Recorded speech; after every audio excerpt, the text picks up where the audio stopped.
Ja tuvākā pasta nodaļa tagad ir tālāk, saņem pasta pakalpojumus savās mājās, bez papildu maksas.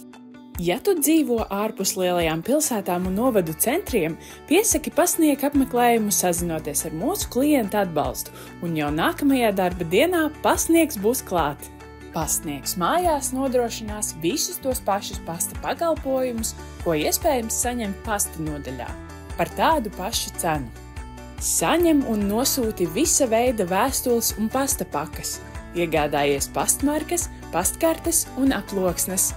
Ja vēlies konkrētu preci, piesaki to vienlaikus ar pastnieka vizīti. Abonē savus iecienītos preses izdevumus. Pastnieks mājās nodrošina arī finanšu pakalpojumus, vienlīdz izdevīgi. Veic komunālo un citu rēķinu apmaksu. Veic iemaksas pasta norēķinu sistēmas, ja PNS kontā. Saņem skaidras naudas izmaksu no PNS konta līdz 500 eiro, par piegādes maksu 8 eiro. Izņēmuma gadījums ir pensijas vai pabalsta saņemšana. Ja līdz šim devies uz pasta nodaļu, lai saņemtu pensiju vai pabalstu, aicinām aizpildīt VSAA iesniegumu par piegādi dzīvesvietā, kas neatkarīgi no izmaksas apjoma maksā 2,39 eiro. Šādā gadījumā pakalpojums pastnieks mājās nav jāpiesaka.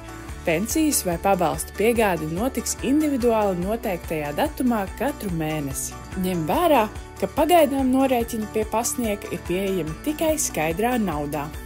Vairāk informācijas pasts.lv. Tavs Latvijas pasts!